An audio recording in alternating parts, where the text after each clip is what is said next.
At midnight, every clock in Bellhaven stopped. So did everything else. Rain hung above the streets in thousands of silver beads.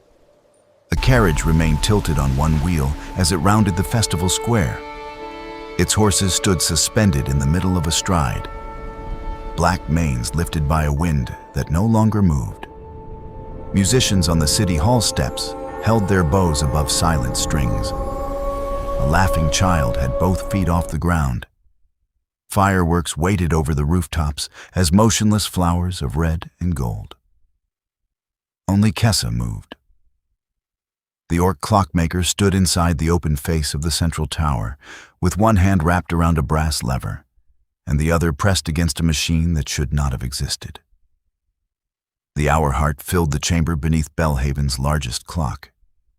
12 interlocking wheels rose around her like the ribs of some golden beast.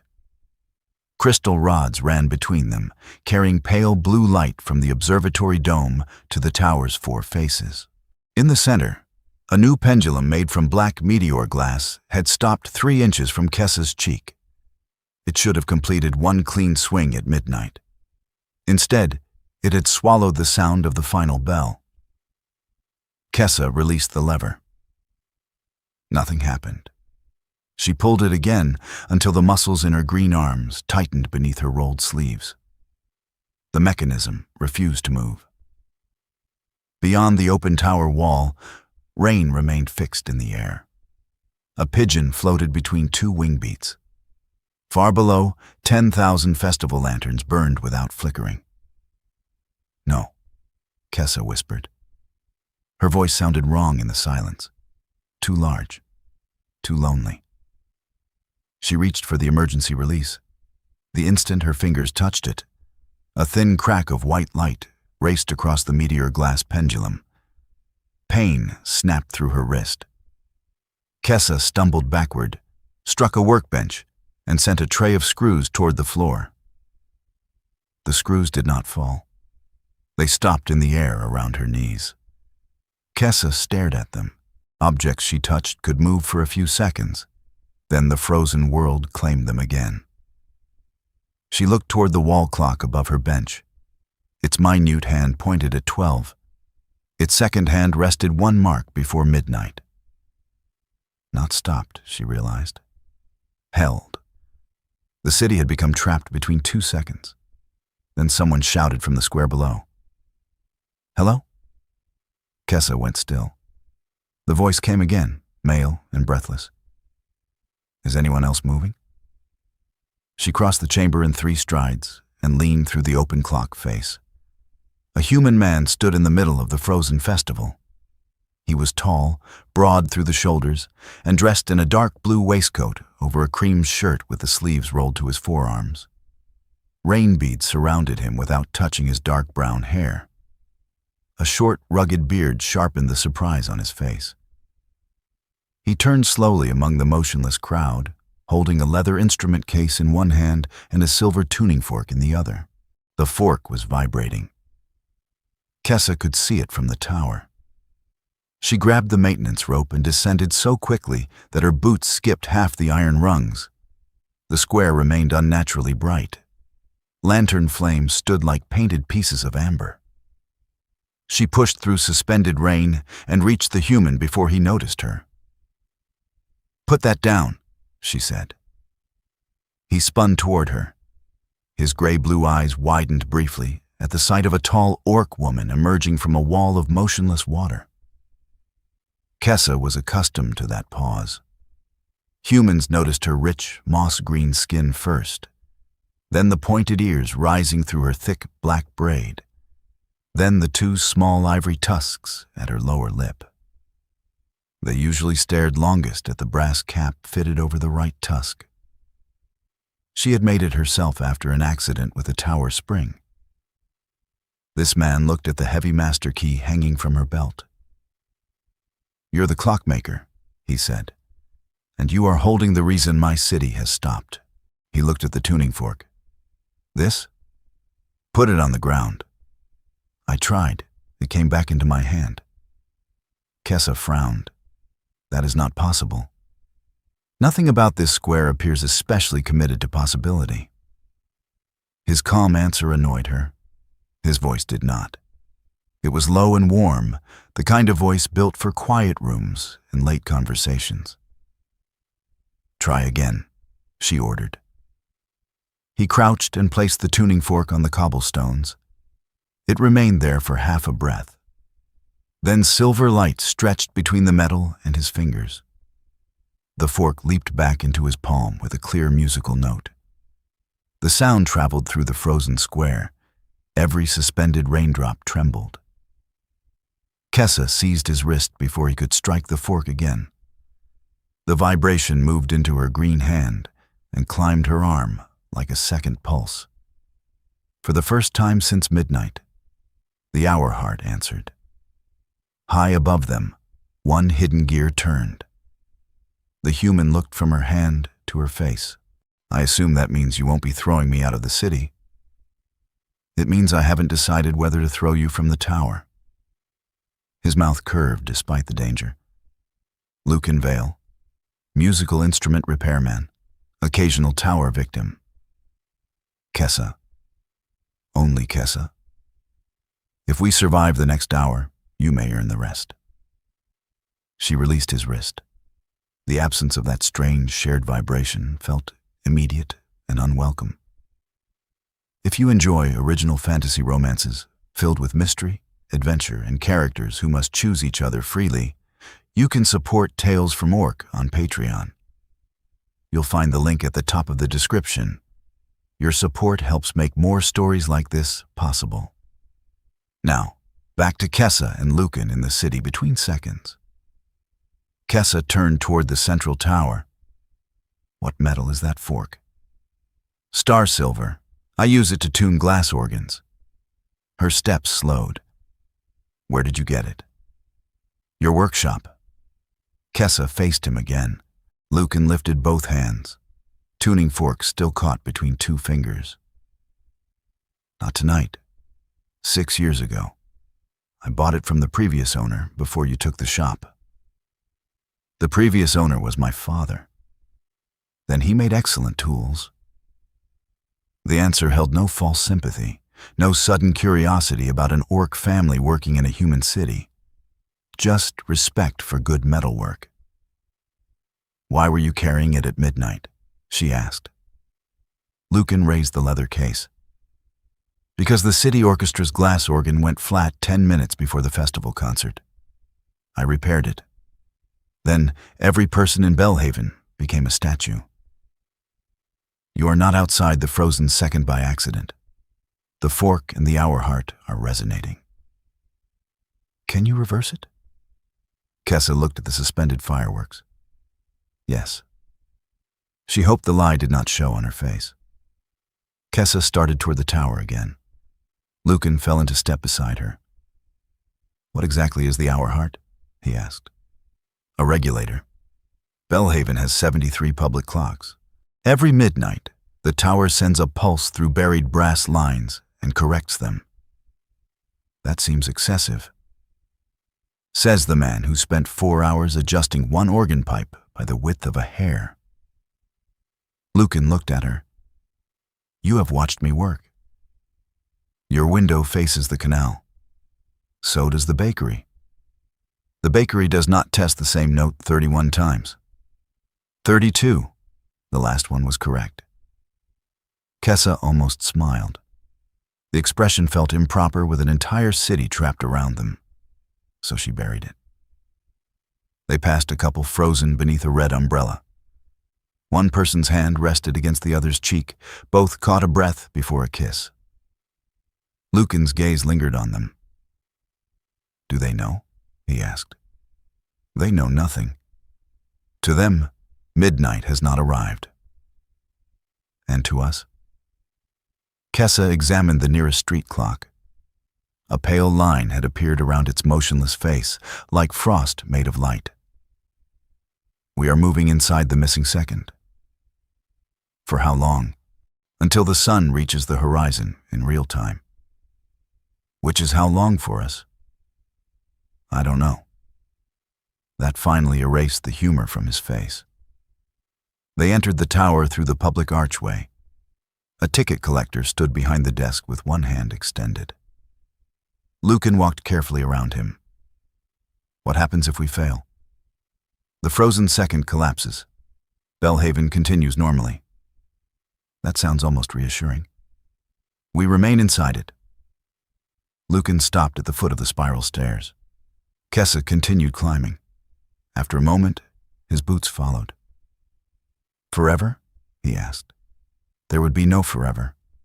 Only this second, repeating without end. You might have included that before threatening to throw me from the tower. You were irritating me. Was? This time she did smile, though he was behind her and could not see it. The hour-heart chamber looked worse when they returned.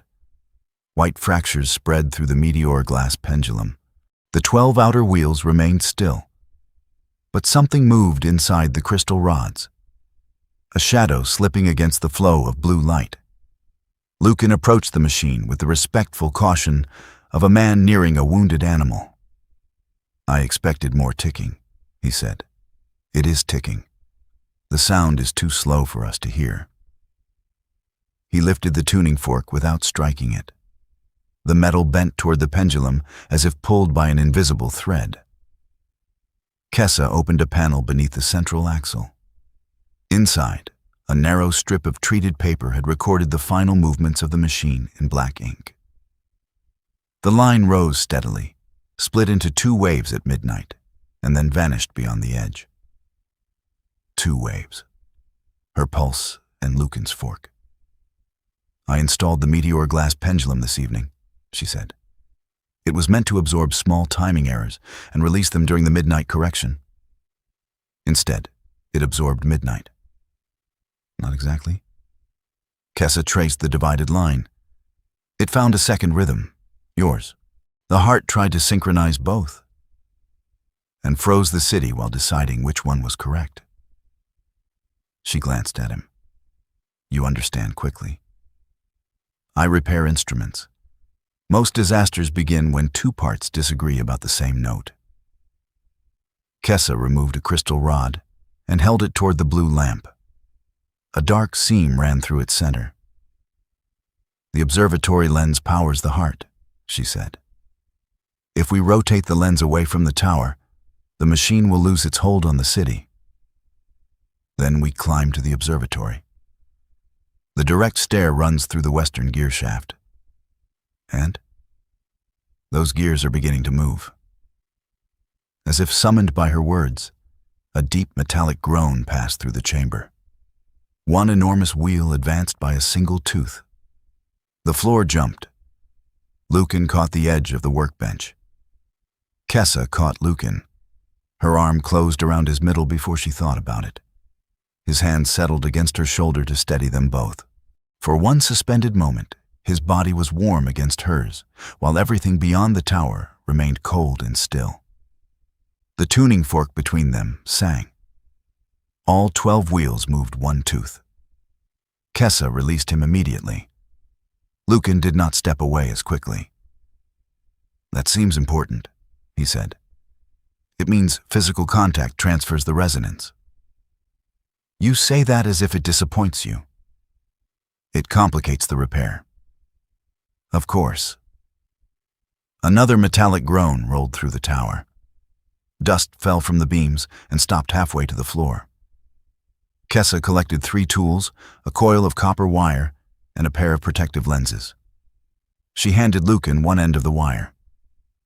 Stay close, she said. His eyebrow rose. Kessa pointed a wrench at him. For the resonance. I didn't say anything. Your face did. My face is delighted to be useful. She pushed open the maintenance door. The stair beyond it curved upward through a forest of sleeping gears. Far above, the observatory lens cast a narrow blue line through the darkness. Kessa entered first.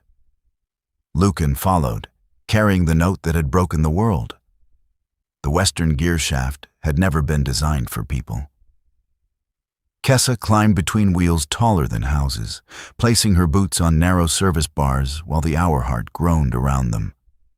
Lucan stayed one level below, the copper wire looped between their belts. It was not a safety rope. If one of them fell, it would snap before holding their weight. Its purpose was to carry the fork's vibration into Kessa's tools. That was what Kessa told herself each time the wire pulled gently at her waist. They had climbed 4 levels when Lucan said, "Stop." Kessa's hand froze above the next rung. Why? There's a note beneath us. Everything beneath us is metal. Not that kind of note. He struck the tuning fork softly against his thumb. A pure silver tone moved up the shaft. Most of the gears answered with a deep, harmless hum. The wheel beside Kessa produced a thin scream. Lucan pulled the copper wire. Kessa dropped 1 level just as the wheel moved. Brass teeth closed through the space where her arm had been. The motion was impossibly slow, but it carried enough force to crush stone. She landed against Lucan, 1 boot on his service bar and both hands braced on his shoulders. His back struck the iron wall. "Still planning to throw me from the tower?" he asked. Kessa looked down. His face was level with the open collar of her work shirt. His hands had closed around her hips to keep her from falling. "I am reconsidering the order of events." "Good. I would hate to save your arm and then miss breakfast. If time does not restart, breakfast will never arrive. Then I am extremely motivated." The gear above them advanced another fraction. Kessa moved to the next bar but kept 1 hand on his shoulder until both of her feet were secure. They could not continue through the shaft. The movement had locked the upper ladders between 2 wheels. Kessa found an inspection hatch and forced it outward with a wrench. Cold blue light flooded in. They climbed onto the roof of the tower. Bellhaven spread beneath them in perfect stillness. The festival occupied every street from the river to the northern hill. Silk banners hung between buildings without sagging. Fire dancers stood inside motionless spirals of flame. A fountain had become a sculpture of clear glass, each droplet suspended above the basin. Beyond the city walls, lightning divided the clouds and remained there, a white route across the sky. The observatory stood on the northern hill, its copper dome turned toward the frozen stars. Between the tower and the hill lay almost 2 miles of stopped city. The elevated clockwork tram would have crossed the distance in minutes. Its nearest carriage hung above the square, 1 wheel lifted from its rail. "Can we move it, Kenna?" Lucan asked. "If we touch the drive lever, perhaps. For a few seconds. And when those seconds end, the carriage stops wherever it is." He looked down at the street 30 feet below. "We walk." Kessa led him across the tiled roof to an external staircase. Before descending, she removed her pocket watch. Unlike the city clocks, its hands continued to move. 5 hours and 17 minutes had passed since midnight. Kessa stared at it. "How long did the climb feel to you?" she asked. "Perhaps 20 minutes. She showed him the watch. Lucan's expression became quiet. "We are not merely outside the city's time," Kessa said. "We are moving faster than it." "How much faster?" 15 or 20 times. It may increase as the heart destabilizes." He touched his beard as if expecting years to have appeared there. "How long until the real sunrise?" 6 hours, which could be days for us, or weeks. The wind did not move. Yet Kessa suddenly felt cold. Lucan closed the lid of her watch and folded her fingers around it. "Then we should not spend any of them standing here imagining ourselves old." "You are taking this unusually well." "I am choosing which part to be frightened of first." "And which part is that?" His gaze moved past her toward the observatory. "That you might decide to solve this without me." Kessa had already considered it.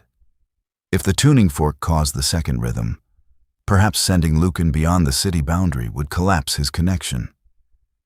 She had also calculated the chance that crossing the boundary would tear him out of time entirely. She looked away.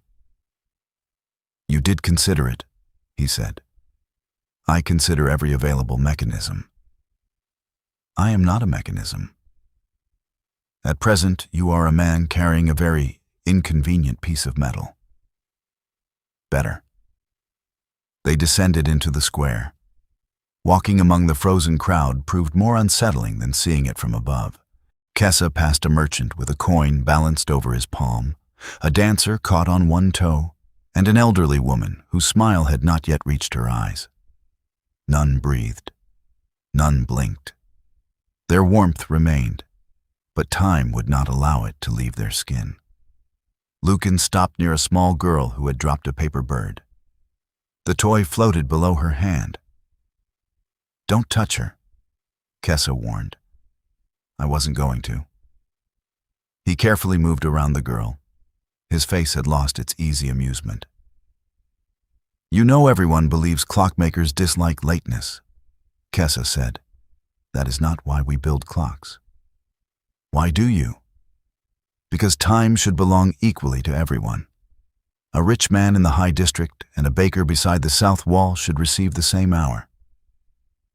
Lucan looked at the frozen child. "And now, no one has it." The words could have sounded cruel. He spoke them gently. Kessa nodded. "Because of me. Because a machine failed. A machine I built. If one of my violins breaks a string during a concert, I do not accuse the craftsman of attacking the audience. A violin has never imprisoned 10,000 people. You have met some very polite violins." She released a breath that was almost a laugh. They reached the fountain. The most direct road to the observatory passed beneath an arch of suspended water. Kessa stepped between the droplets. They were hard as glass until her shoulder brushed one. It liquefied, rolled down her shirt, and froze again at her belt. Lucan watched it. "Everything we touch borrows our time." Briefly. "What if we both touch something? It may move longer." He held out his hand toward the fountain. Kessa caught his wrist. "Or it may explode." "You always save the appealing possibilities for last." The tuning fork vibrated sharply. Lucan pulled Kessa toward him. A line of darkness cut through the square where she had been standing. It was narrower than thread and taller than the buildings, visible only because the frozen lantern light bent around it. The line passed through the fountain. For one terrible moment, nothing changed. Then half the suspended water shifted 3 feet to the left. No splash, no transition. One side of the fountain simply existed in a different place. Kessa found herself pressed against Lucan's chest, his arm firm around her back. "That was not there before," he said. "A time fracture. Will there be more?" As if answering him, the tuning fork produced 2 discordant notes. 3 dark lines appeared between them and the northern road. "Yes," Kessa said. "Run." They ran through a city that could not move. Lucan held the fork ahead of him, listening for the dissonance before each fracture appeared. Kessa chose their path. They crossed beneath a frozen acrobat, over a table covered in floating cards, and between 2 lines of festival dancers. Dark seams opened behind them, shifting pieces of the street out of alignment. At the corner of the market, Lucan shouted, "Left." Kessa turned left. The alley ended at a brick wall. "That is not what left means," she said. "The other path is singing." A fracture appeared across the alley entrance, blocking their retreat. Kessa examined the wall. The lowest window belonged to a tea shop. She struck the latch with her wrench, transferred enough time for the metal to bend, and pushed the window inward. They climbed through as the fracture sliced the alley behind them. Inside, Steam hung motionless over cups. A server leaned across the counter, forever in the act of placing a pastry on a plate. Kessa touched the nearest lamp. Its flame flickered twice, then stopped. Lucan lowered his instrument case. "If we are going to experience several days before sunrise, do we need to eat?" Kessa's stomach answered before she could. He smiled. An excellent technical assessment. They discovered that food remained frozen until held. A honey cake softened in Lucan's hand after 3 breaths. Tea began flowing when Kessa wrapped both palms around a cup, though it stopped each time she released it. They sat at a small table while the world waited. Lucan broke the honey cake in half and offered her the larger piece. "I do not require more food because I am an orc," she said. "I gave you more because you have climbed a tower twice and caught me once. You caught me in the gear shaft. Then we are equal, and you may give half back." Kessa took a deliberate bite from the larger piece. Lucan laughed. The sound filled the frozen shop with more warmth than the lamp. "Why were you still working tonight?" he asked. Everyone else was at the festival. The heart had to be installed before midnight. "That is not what I asked." Kessa turned the cup between her hands. "Crowds and I do not agree." Crowds do not agree with anyone. They are too busy being crowds. Humans behave differently when there are many of them. He understood without making her explain. Bellhaven trusted an orc to maintain the clocks above its children's beds, its courts, its banks, and its hospital. Yet at public celebrations, people still watched Kessa's tusks before they watched her eyes. "I work during festivals too," Lucan said. "Because the instruments break. Because the musicians receive the applause. Repairmen receive broken cases and instructions not to stand where patrons can see them." Kessa studied him. "That bothers you?" "Less than it used to." "That means yes." Clockmakers are dangerously observant. Instrument repairmen speak too much. Only when the company is worth speaking to. The word settled between them. Lucan did not look away. Neither did Kessa. The tuning fork chimed inside his hand. All the cups in the shop cracked at once. Kessa stood. Outside, dark fractures spread across the windows like growing branches. "The heart is accelerating," she said. They left the tea shop through the rear door. The northern road was no longer safe. Time fractures divided it from wall to wall, appearing and vanishing too quickly to cross. Kessa led Lucan toward the old concert hall. A covered musician's bridge connected its upper balcony to the hillside district below the observatory. "You know the building?" she asked. "Every corridor." "Then you lead." Lucan glanced back. "You trust me?" "I trust your knowledge of doors." "I will treasure the distinction." They reached the concert hall as the first white line appeared in Kessa's black braid. Lucan noticed it before she did.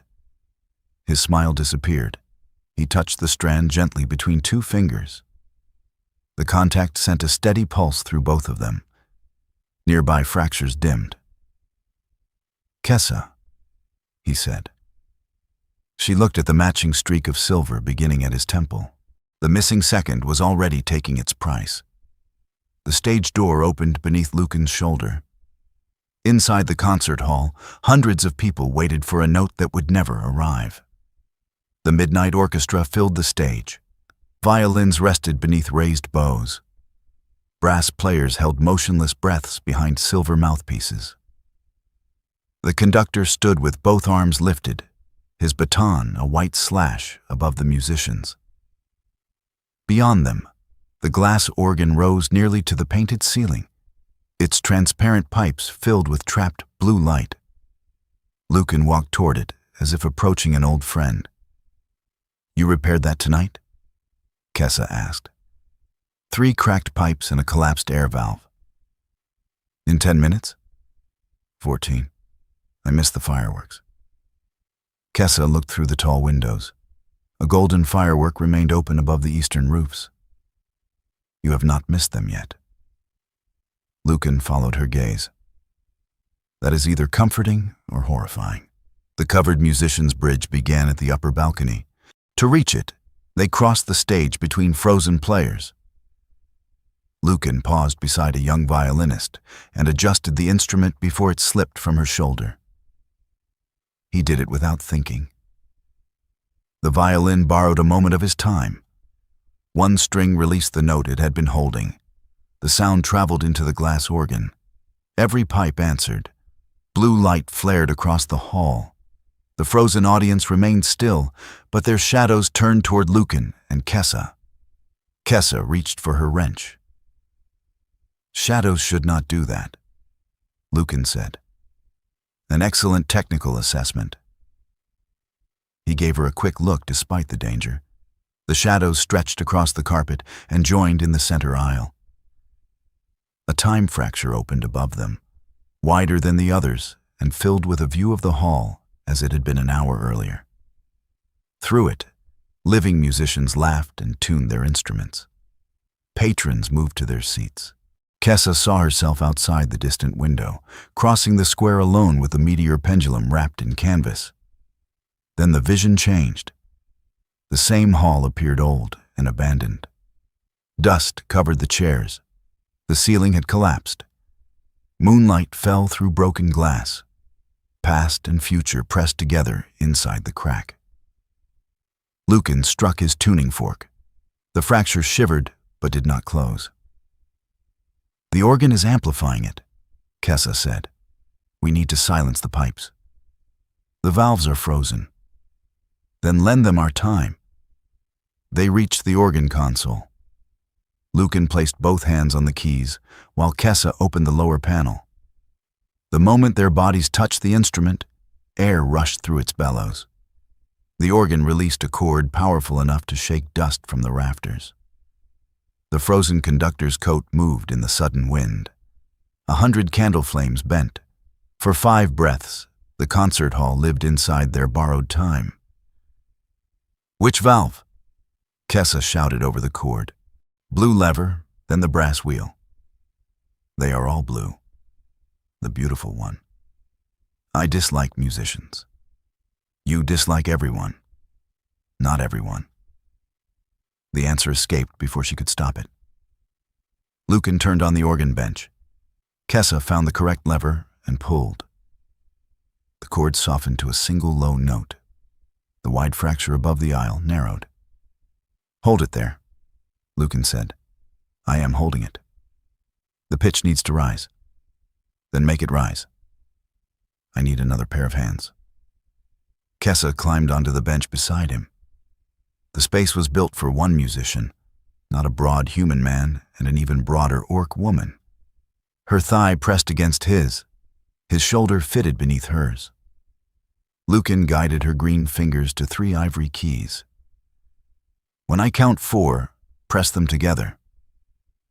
I repair clocks. I understand counting. You would be surprised how many people do not. He played a rising sequence. Kessa watched his hands rather than the keys. They were capable hands, marked by years of small blades and tight strings. His left little finger bent slightly from an old break. He played around the injury without hesitation. 4, he said. Kessa pressed. The organ sang. The fracture closed with a sound like a book snapping shut. All borrowed motion ended. The conductor's coat froze.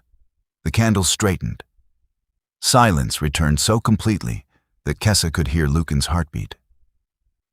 Or perhaps it was her own. Their hands remained together on the keys. You said not everyone, Lucan murmured. Did I? Clockmakers should have better memories. We remember useful things. Am I useful? She turned her face toward his. They were much too close on the narrow bench. Increasingly. His gray-blue eyes lowered briefly to her mouth. Kessa felt the small brass cap on her right tusk catch against her lower lip. She was suddenly aware of every detail humans sometimes treated as strange. The shape of her teeth, the width of her shoulders, the green of her skin beside his. Lucan looked at her as though those details were not obstacles, but answers. He lifted one hand from the keys. The organ began to freeze again. Kessa stood too quickly. The bridge. Lucan cleared his throat. Yes. The city ending. Very inconvenient. They climbed the side stairs to the upper balcony. The audience below had been caught during a formal dance before the concert. Couples filled the open floor between the seats, their bodies held in elegant turns. Some looked graceful. Others were clearly seconds from stepping on each other. At the balcony doors, a web of time fractures blocked the musician's bridge. Lucan tested the air with his fork. Every path answered with dissonance. No way through, he said. Kessa examined the pattern. The fractures pulsed in repeating intervals. 3 quick, 2 slow, 3 quick. They are following the organ's rhythm. Then we change the rhythm. The console is below. Lucan looked at the frozen dancers. Music is not only sound, he said. It is measured movement. You want to dance at a time like this? I want to cross the room without being divided into several versions of myself. Have you considered a less disturbing explanation?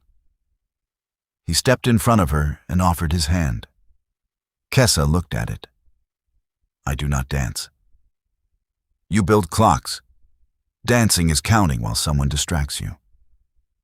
That description has made it worse. Trust me for 16 steps. The tuning fork gave a warning tremor.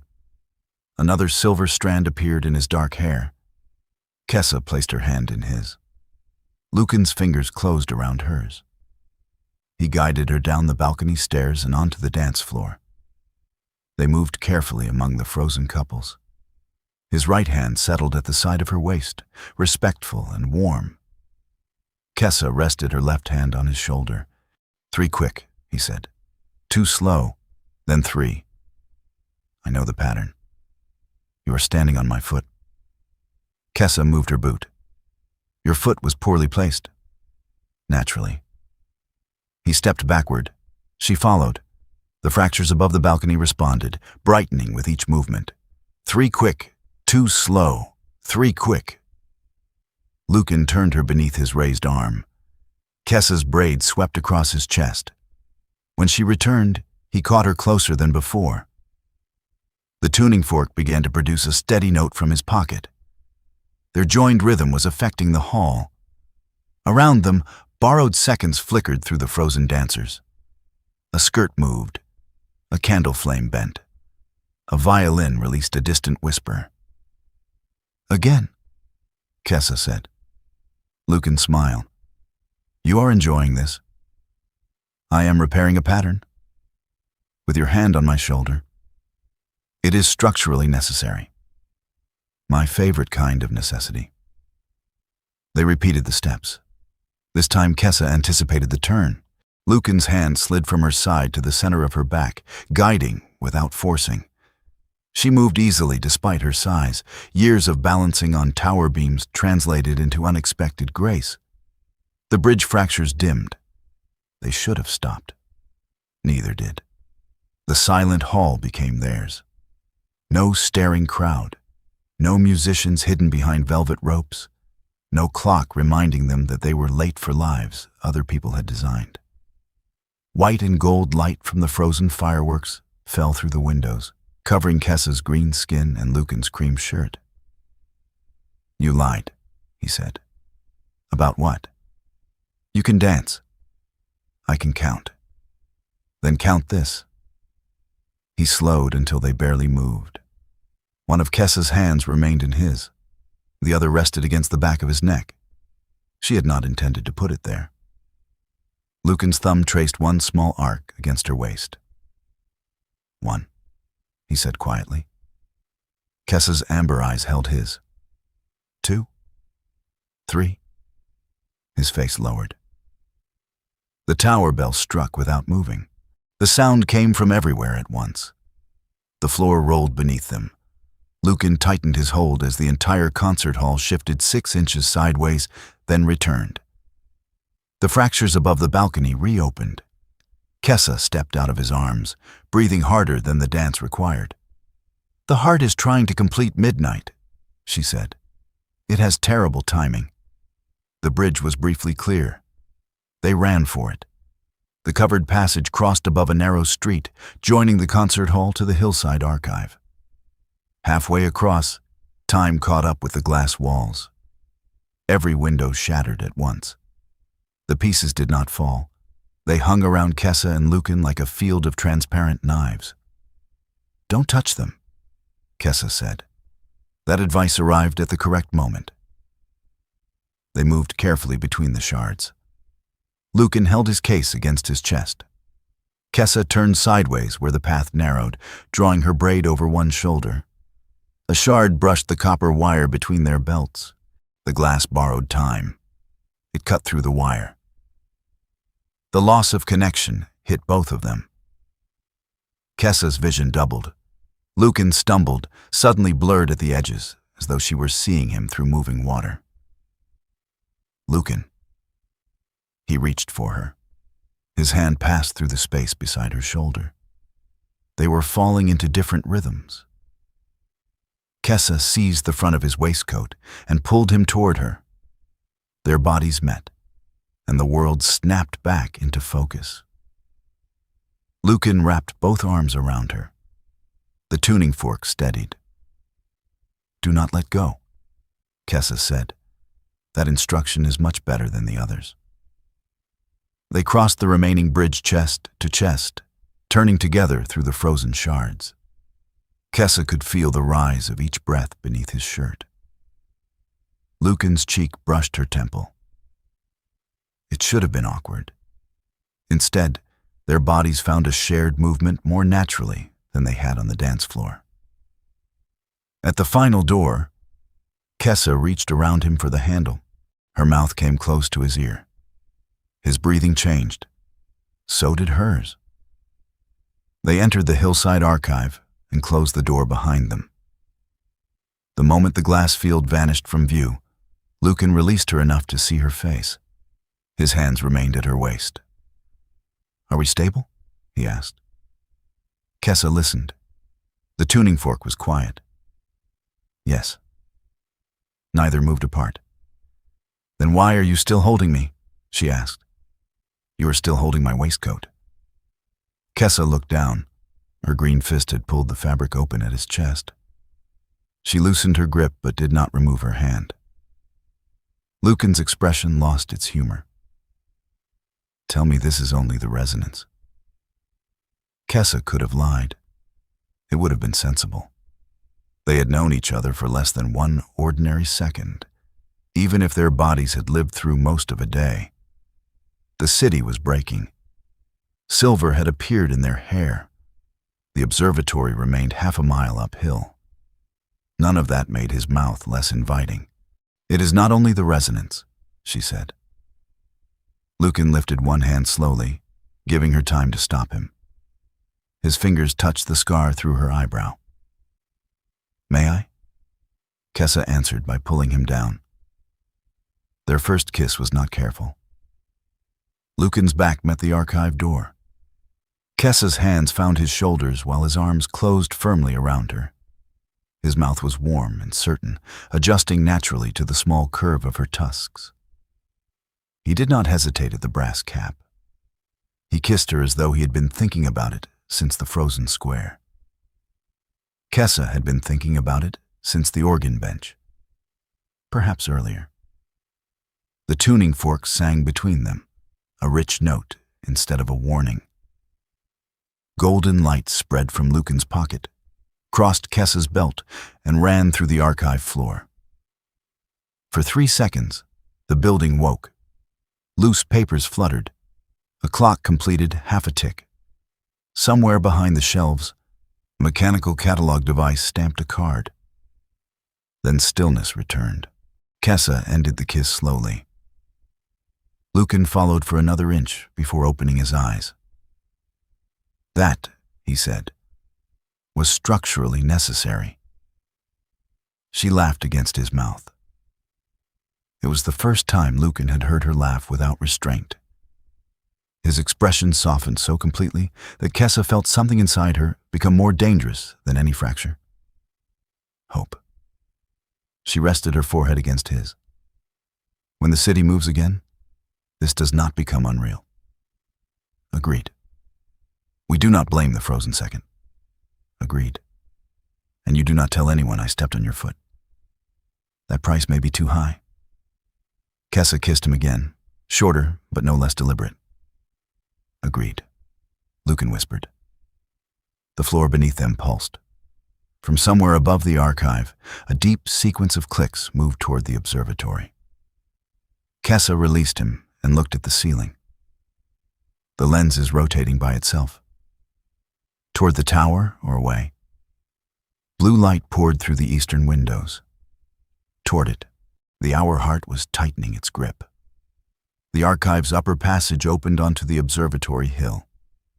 Kessa and Lucan climbed beneath a sky crowded with unmoving weather. Rain occupied the lower air. Above it, clouds pressed around the hill in dark waves. A branch of lightning remained fixed behind the copper dome, bright enough to turn the wet stone path white. The observatory doors stood open. Inside, the city astronomers had frozen around a circular control table. One leaned over a chart. Another held a lens toward a star. None had noticed the disaster arriving through the floor beneath them. The great celestial lens rotated in the center of the dome. It was the first large object Kessa had seen moving at normal speed. 40 feet of crystal and copper turned on a ring of black bearings, gathering light from the frozen sky and directing it into a blue beam aimed at the central tower. Every rotation made the beam narrower. Stronger, Lucan's tuning fork vibrated so violently that he wrapped it in his coat. "Can you stop the lens?"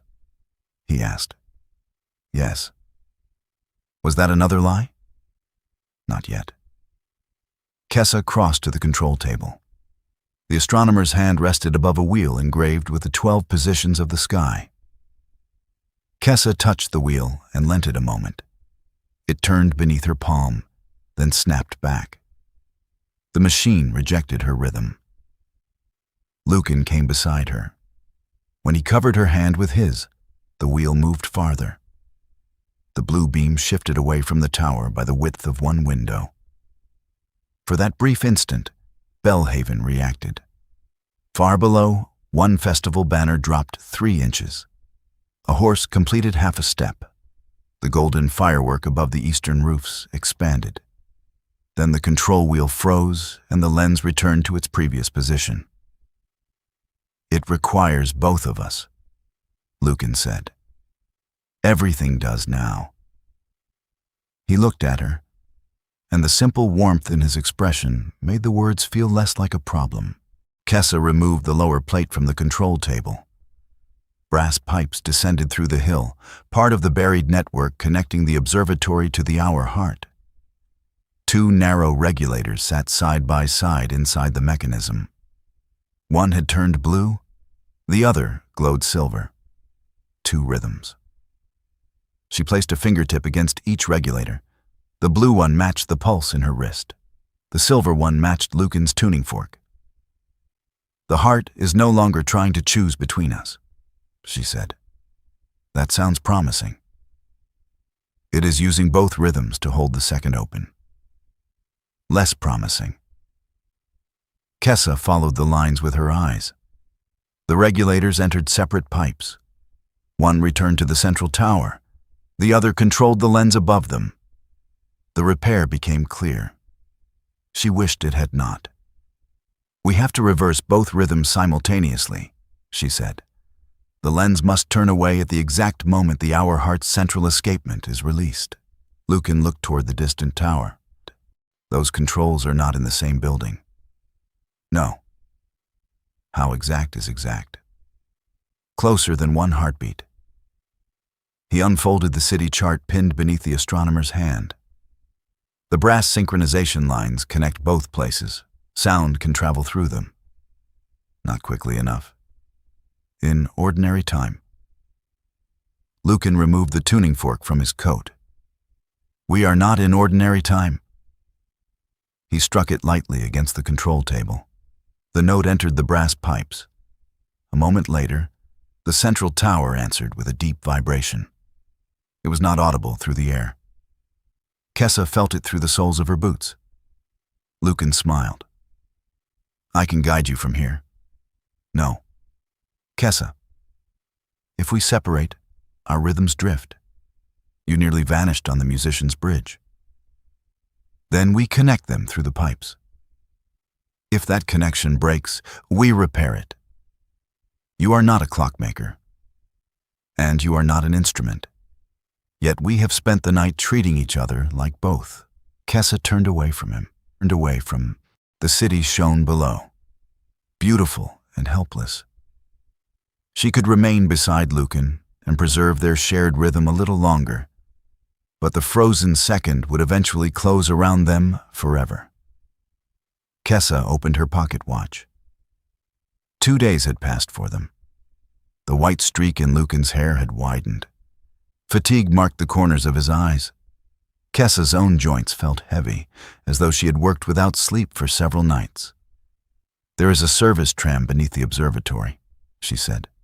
The brass line can feed it enough borrowed time to reach the tower. How long? 6 minutes, if it does not stop. And if it stops? I walk. Lucan stepped closer. You told me not to let go. I am changing the instruction. I dislike this one. So do I. Kessa removed the master key from her belt. The heavy black metal had opened every public clock in Bellhaven for 3 generations. She pressed its flat side against Lucan's tuning fork. Blue and silver light moved between them until both tools carried the same low pulse. As long as the key answers your fork, we remain synchronized, she said. Strike 4 slow notes when the lens reaches its western mark. I will release the escapement on the 4th. And after? Time resumes. That was not my question. Kessa knew what he wanted her to promise. She had never trusted promises made beside broken machines. People said whatever made the immediate fear smaller. Metal was more honest. A cracked spring did not claim it would hold. Lucan waited. Kessa took his hand and placed it over the center of her chest. Her heart beat strongly beneath his palm. Find this rhythm when the city starts, she said. His fingers spread gently against her. Anywhere. Even if the heart throws us into different hours. Anywhere. Even if everyone thinks you are mad. That opinion is already popular. She smiled, but the fear remained. Lucan's other hand settled at the back of her neck. He drew her toward him slowly. Kessa met him halfway.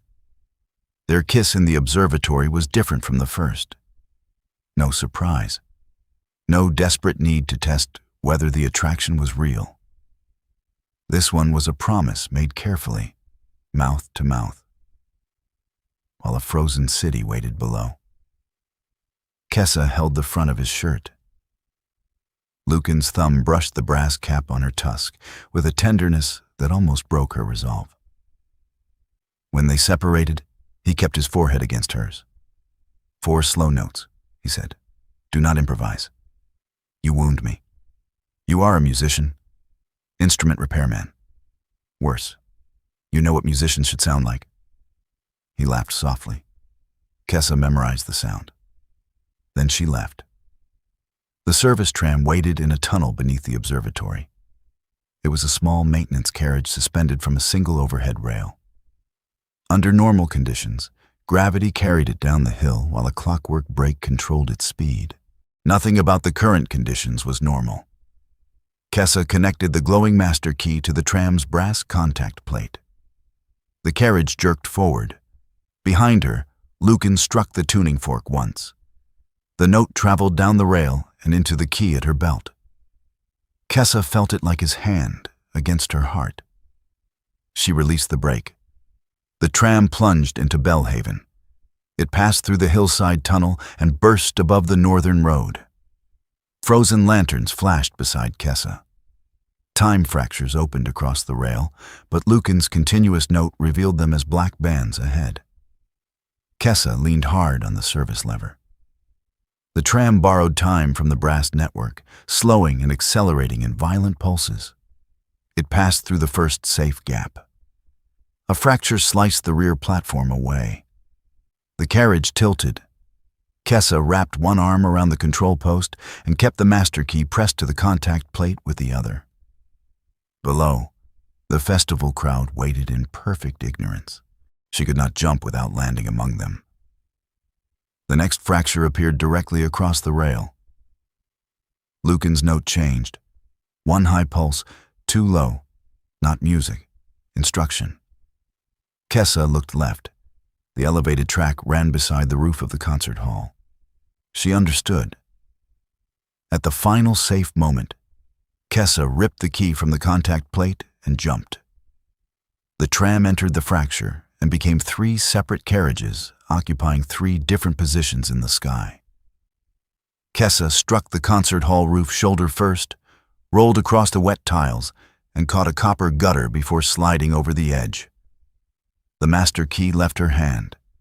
It stopped in the air beyond her reach. Without its pulse, Lucan's connection vanished. Kessa's body blurred. The roof appeared young beneath her, then old, then broken, then new again. Her fingers changed around the gutter, smooth, scarred, wrinkled, strong. Different possible years fighting to claim her. "Lucan," she said, though he could not hear through the air. The tuning fork answered through the gutter. A silver note traveled across the roof. It touched the suspended master key and lent it 1 second of movement. The key fell. Kessa swung one arm outward and caught it. Her body returned to a single age. She hung there for a moment, laughing breathlessly over the frozen square. Lucan had repaired the connection from half a mile away, using a concert hall roof as a sounding board. "Useful," she whispered. Kessa pulled herself onto the roof and ran. She crossed the same tiles where they had first looked over the frozen city. The central tower stood 2 buildings away. The ordinary route would take too long. Kessa struck the master key against a copper drain pipe. Lucan's fork responded. She counted the space between the tower and the neighboring roof. 15 feet. Too far for a safe jump. The missing second had already made safety meaningless. Kessa ran and leapt. For one impossible instant, she moved through suspended rain above Bellhaven. Blue light wrapped around her green arms. The tower wall rushed toward her. Her fingers caught the rim of the open clock face. The city's minute hand stood beneath her like a bridge. Kessa climbed into the hour heart chamber. The mechanism was no longer sleeping. All 12 wheels turned in different directions. Kessa entered the mechanism. The hour heart fought her at every step. Gears advanced and reversed without warning. Crystal rods flashed between blue and silver. White fractures opened inside the machine, showing brief versions of Kessa who had arrived too late, never built the pendulum, or spent the frozen second alone. She ignored them all. At the center, the meteor glass pendulum swung through a space no wider than her shoulders. Each passage aged the metal around it by a century, then restored it. Kessa waited, counted the shifting rhythm, and stepped through. The central escapement waited beyond it. She inserted the master key. The lock rejected it. "Of course," Kessa muttered. She pressed the key deeper. Silver light moved along its edge, carrying Lucan's distant rhythm. The lock opened halfway. The first slow note came through the tower floor. Lucan had begun. At the observatory, The celestial lens turned 1 mark west. Kessa placed both hands on the release bar. The second note arrived. Every public clock in Bellhaven moved backward by 1 minute. The frozen crowd flickered. For an instant, Kessa heard laughter from the square. Then silence swallowed it again. The third note traveled through the heart. The meteor pendulum cracked from top to bottom. Kessa pulled the release bar. It did not move. The 2 regulators were drifting apart. Lucan's note had become fractionally slower than the pulse inside her wrist. Distance, fatigue, and the unstable lens were separating them. The 4th note would fail. Kessa closed her eyes. She did not listen for the tuning fork. She listened for Lucan. 3 quick steps, 2 slow, 3 quick. The pattern from the dance floor. Kessa struck it against the release bar with the master key. 3 quick, 2 slow, 3 quick. Far beneath the turning lens, Lucan answered. The brass pipes carried the rhythm through the entire city. The glass organ repeated it. Tram rails hummed. Copper gutters sang across the roofs. 73 public clocks joined one after another until Bellhaven itself remembered their dance. The regulators aligned. The 4th slow note came. Kessa pulled. The release bar dropped. The meteor glass pendulum shattered. Time rushed into the chamber. Rain fell through the open clock face. Screws struck the floor. Dust completed its descent. The 12 wheels accelerated toward a single shared rhythm, but the damaged escapement could not contain them. The master key began to glow inside the lock. Kessa tried to remove it. The metal would not move. The heart required one final conductor between the blue and silver regulators. Without it, the machine would tear itself apart before midnight completed. Her tools were too large. The gap was exactly the width of the brass cap on her right tusk. Kessa laughed once at the absurdity. Then she removed the cap, reached between the moving regulators, and pushed it into place. Blue and silver became gold. The hour heart completed its first true tick. Midnight arrived. Sound struck Bellhaven all at once. The central bell thundered above Kessa. Fireworks exploded over the rooftops. The orchestra released its waiting chord. Horses completed their strides, dancers finished their turns, and 1,000 suspended raindrops fell against streets and windows. Kessa was thrown backward from the heart. Strong arms caught her before she hit the floor. She knew the rhythm inside them before she opened her eyes. Lucan stood behind her, soaked by the returning rain and breathing as though he had run half a mile in 1 second. Blue light faded around his shoulders. When the frozen interval collapsed, the heart had pulled both of its living anchors back to the place where the disaster began.